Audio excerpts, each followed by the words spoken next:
मैं तो मंदिर के पुजारियों से कह रही हूँ, हाथ जोड़कर मेरा निवेदन है, इनकी टांगे तोड़ दो। किनकी? जो मंदिरों में आए आपके, आप भगाते हो ना इनको, अपमानित करते हो, और लोग मूवमेंट चलाते हैं कि भैया मंदिर से अपमानित करके भगा दिया, हमारा अपमान कर दिया। दलित कहाँ जाए पूजा पाठ धर्म के लिए? कहाँ जाए? बुद्ध विहारों में जाओ। क्या बुद्ध विहार नहीं है? बुरी हालत हुई पड़ी है बुद्ध विहारों की, तो जाले लग रहे हैं उनके यहाँ पे। तो जाकर के सफाई कौन करेगा? अगर कहीं से शैतान आएंगे कि सफाई करने के लिए? जिनके बुद्ध विहार हैं, जिनको मंदिरों में सुरक्षा नहीं मिलती, सम्मान नहीं मिलता, जाओ जाले साफ करो। लेकिन तुम क्या करते हो? वहाँ जाके बीड़ी सुलगाते हो, वहाँ जाके ताश खेलते हो, और उनके धर्म को जाकर के तुम जो है कहते हो लो जी पंडित जी पूजा के थाल में हमारे 500 रुपये रख लो। तो तुम्हारा जब तक दिमाग सही दिशा में नहीं आएगा, तुम्हारे बच्चे, तुम और तुम्हारी महिला सुरक्षित नहीं रहेंगी, ना तुम्हारे अधिकार सुरक्षित रहेंगे। तुम्हारा जीवन ऊंचा अगर होगा तो नौकरियों से होगा, रोजगार से होगा, उद्योगों से होगा, कंपनियों से, फैक्ट्रियों से होगा, पैसों से होगा, आर्थिक आज़ादी से होगा, राजनीति के शीर्ष पर जाने से होगा। धर्म में लगे रहिए और देश की बागडोर हम संभाल रहे हैं, और इसको जैसे भी होगा 4 पूंजीपतियों के हाथ में दे करके वो बेच बाच कर अपना चले जाएंगे। और आप सड़कें भरते रहिए, आप आंदोलन करते रहिए, आप धार्मिक क्रांति करिए, बाकी जो आर्थिक क्रांति है वो 4 देश के पूंजीपति कर ही रहे हैं। डॉक्टर अंबेडकर कांवड़ों में नहीं है, डॉक्टर अंबेडकर किसी रास्ते पर नहीं है, डॉक्टर अंबेडकर किसी मूर्ति में नहीं है, न डॉक्टर अंबेडकर किसी जय भीम में है। डॉक्टर अंबेडकर किताबों में है, डॉक्टर अंबेडकर विचारों में है, डॉक्टर अंबेडकर भारत संविधान के प्रत्येक आर्टिकल में है, डॉक्टर अंबेडकर कानून में है, डॉक्टर अंबेडकर आपके संसद में है। डॉक्टर अंबेडकर किसी कांवड़ यात्रा में नहीं है। तो देश का युवा भटका हुआ है, जब तक नहीं आएगा लाइन पर ऐसी बर्बाद होता रहेगा। और आपके देश की गंगाओं को साफ करने के लिए उन्होंने करोड़ों अरब रुपए खा लिया, और आप उसी गंदी गंगा का पानी कंधे पर ढोकर के गर्व महसूस कर रहे हैं। तो ये तो तुम्हारी बुद्धिहीनता हुई ना, ये तो तुम्हारी मानसिक विकलांगता हुई ना। और तुम मानसिक विकलांग हो तो इसका मतलब ये तो नहीं हुआ कि कभी उठोगे ही नहीं। देखिए, जब सभी अपनी बहनों से राखी बंधवाते हैं और सभी भाई राखी बंधवाते हैं, तो जिन लड़कियों का बलात्कार होता है वो किसकी बहनें हैं? फिर वो कहाँ से आती हैं? वो विदेश की बहनें आती हैं या किसी नेपाल की फेंकी हुई बहनें होती हैं? जब सभी बहनों का सम्मान कर रहे हैं और उनका राखी बांध करके, बंधवा करके ये वादा दे रहे हैं कि बहन मैं तेरी सुरक्षा करूंगा, तो फिर इन बहनों की सुरक्षा क्यों नहीं हो रही? इन बहनों के बलात्कार क्यों हो रहे हैं? देश के अंदर लाखों केस बलात्कार के होते हैं, और लाखों वो होते हैं जो अनरजिस्टर्ड होते हैं। मैंने तो आज तक, मेरे भाई ने कभी राखी नहीं बंधवाई मुझसे, और देखिए वो मेरी सुरक्षा ऐसे करता है, रात दिन परछाई की तरह रहता है, मेरी गाड़ी चलाता है, मेरे खाने पीने, मेरे सेहत का पूरा ध्यान रखता है। ठीक है। दूसरी बात, इस देश के अंदर, इस दुनिया के अंदर सबसे बड़ा उदाहरण दे देती हूँ, अगर दिमाग में आ रही हो तो। डॉक्टर अंबेडकर ने किसी औरत से भारत की राखी नहीं बंधवाई। अपने समकाल जब वो जिंदा थे राखी बंधवा सकते थे। उन्होंने ऐसा काम किया कि जब वो जीवित थे तब भी औरतों को लाभ मिला, और उनके जाने के बाद सदियां सदियां, पीढ़ी दर पीढ़ी औरतें, लड़कियां पैदा होती रहेंगी, और पैदा होने के बाद डॉक्टर अंबेडकर के दिए अधिकारों की बदौलत सुरक्षित होती रहेंगी।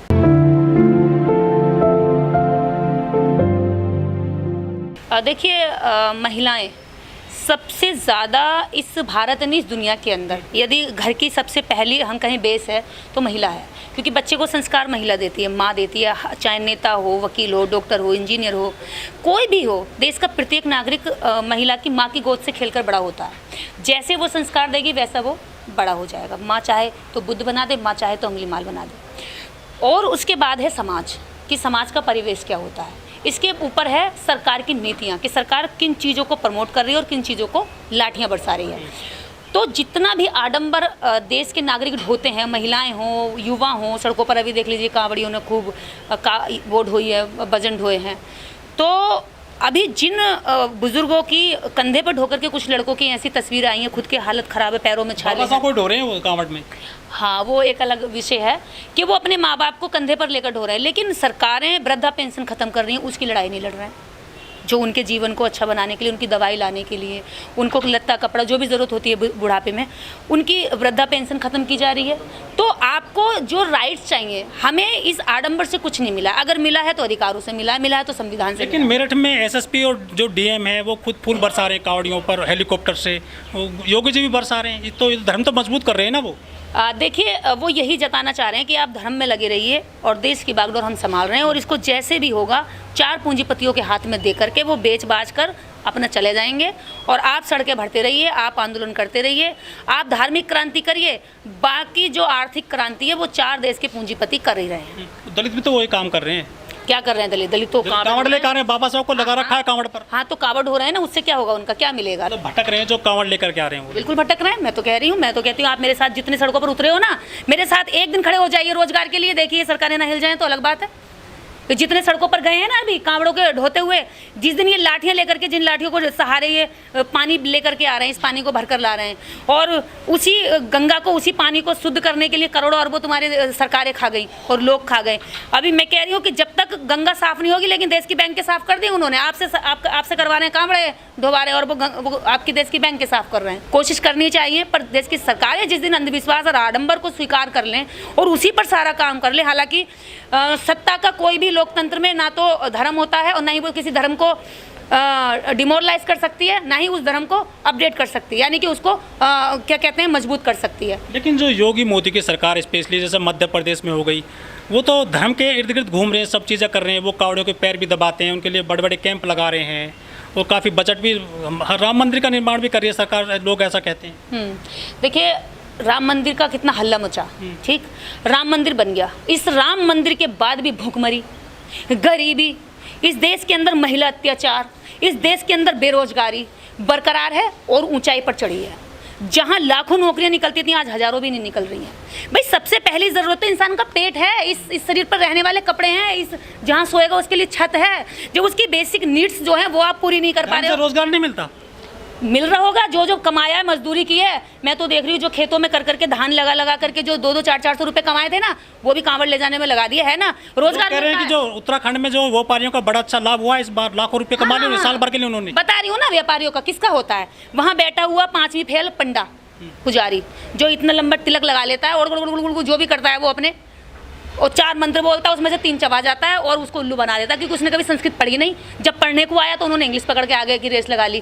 तो वो क्या करता है, इसी तरह से उल्लू बना करके वहाँ पे वो पूरे साल भर का कमा लेता है, और ये पूरे साल का कमा करके वहाँ पे चढ़ाई जाते हैं। और यही सरकार चाहती है कि केवल देश के अंदर जो 3-3.5% लोग, जिसने कहा कि हम देश के बुद्धिजीवी हैं, जो भारत के अंदर बुद्धिजीवी कहलाया, जो खुद को ब्राह्मण कहता है, जिसने ज्ञान अर्जित करने का सारा अधिकार अपने हाथ रखा, लेकिन मैं कहती हूँ इस बुद्धिजीवी वर्ग ने इस देश को ऊंचा उठाने के लिए कोई काम नहीं किया, सिर्फ अपना पेट भरने के लिए, अपने बच्चों का पेट भरने के लिए काम किया। जैसे जोंक होती है, जोंक जानते हैं, जोंक होती है गांव में जब हम धान लगाते हैं, मैंने लगाए हैं धान बचपन में। हाँ, जोंक क्या होती है, पशु का नहीं, इंसान का भी, टांगों में चिपक जाती है, खून पीती है। जोंक के शरीर पर 32 लेयर होती हैं, 32 लेयर होती हैं, और हर लेयर में एक दिमाग होता है। 32 लेयर का मतलब उसके पास 32 दिमाग होते हैं, और वो 32 के 32 दिमाग खून पीने के लिए इस्तेमाल करती है।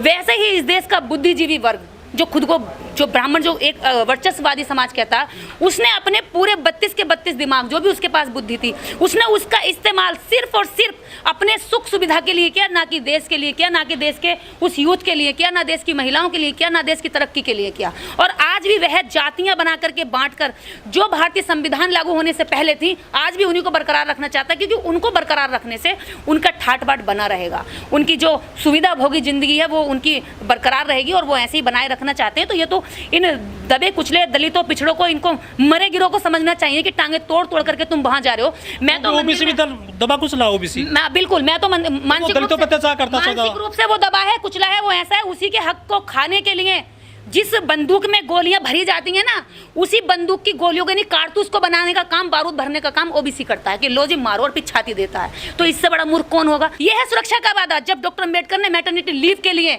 जब डॉक्टर अंबेडकर ने महिलाओं को जो क्या कहते हैं, शादी के बाद बच्चा ग्रहण करने के लिए, और उसके बाद वो कहते हैं कि समान अवसर, जैसे पुरुष अगर समान कुर्सी पर समान शिक्षा लेकर के वहां जाने का अधिकारी है, तो महिला को भी समान वेतन मिलेगा और समान कुर्सी पर जाकर के वह अपना काम कर सकती है। कर रहे हैं बाबा साहब पूरे देश में बहनों की। डॉक्टर अंबेडकर इस भारत में आज जीवित नहीं है, फिर भी उनका दिया कानून, उनके दिए अधिकार औरतों की रक्षा कर रहे हैं। और जब ये राखी बंधवाने वाले भाई रेप कर देते हैं ना, तब भी डॉक्टर अंबेडकर का ही दिया कानून उस थाने में जाकर के काम आता है, और उस कोर्ट के अंदर जाकर काम आता है। उन्हीं धाराओं के तहत उसको न्याय मिलता है, जिस धारा के तहत डॉक्टर अंबेडकर उसको न्याय लिख कर दे गए।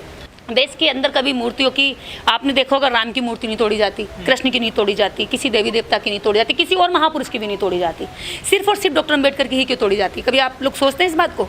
क्योंकि डॉक्टर अंबेडकर के कारण इन लोगों ने, जिन औरतों को ये जब मन चाहे तब उनके साथ रेप कर लेते थे, दलितों के घर में मकान में दरवाजा लगाने का अधिकार नहीं था, और दरवाजा लगाने का अधिकार केवल इसलिए नहीं था ताकि उनके घरों में जाएं, बलात्कार करें और पीछे की कुंडी भाग जाएं, निकल कर चले जाएं, खटखटाना ना पड़े, रात बेरात जब भी इनके मूड में उठे उनकी बेटियों के पास पहुंच जाएं।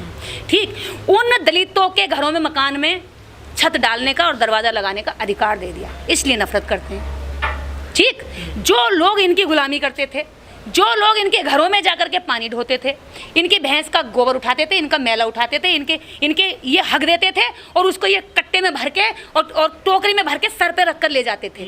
चाहे उससे कितनी भी घिनारी हो, चाहे बारिश पड़ जाती थी तो इनके शरीर पे चाहे वो मैला पूरा धो देता था। ये उन लोगों को डॉक्टर अम्बेडकर अधिकार दे गए, उनको नौकरी में अधिकार दे गए, उनको संविधान के तहत सारे समानता के अधिकार दे गए, न्याय पाने के अधिकार दे गए। इसलिए ये डॉक्टर अम्बेडकर से घृणा करते हैं। जो 131 दलित सांसद हैं जो कोटे से चुनकर जाते हैं, कुछ काम कर रहे हैं, लग रहा है वो समाज के लिए? देखिए, जितने भी दलित सांसद हैं, जिस दिन जनता जाग गई ना, इनकी मूंछें उखेड़ लेगी। और जनता को जागना चाहिए कि तुम्हारे घरों में जो तुमने सुविधाएं उठाई हैं, वो सारी सुविधाएं किसी एक परिवार के लिए नहीं है। तुम सुरक्षित सीटों से चुन के गए तो सुरक्षित सीटों पर यही काम है कि तुम अपने समाज की बात रखोगे, लेकिन वे नहीं रखते हैं। वो अपनी पार्टियों के पपेट हैं, गुलाम हैं। जो वो कहती हैं वह वो बोल देते हैं, जो वो कहते हैं वो लिख देते हैं और साइन कर देते हैं। तो यह कारण, जब तक इनकी मानसिक गुलामी नहीं जाएगी, ये कई लाख लोगों के, 5 से 7 लाख लोगों के प्रतिनिधि करते हैं, जब ये उसके प्रतिनिधित्व नहीं कर सकते सही तरीके से, तो समाज को इनसे सवाल करना चाहिए। और सवाल तब करेगा समाज जब जागरूक होगा। हम तो समाज से यही कहते हैं कि आप अपने अपने जितने आपके MP चुनकर जा रहे हैं, इनके गिरेबान में हाथ डालिए, इनसे पूछिए, नजरें मिलाइए कि तुम कर क्या रहे हो। और ये नजरें तब मिला पाएंगे जब ये अपने वोट देते समय अच्छे नेता को चुनेंगे।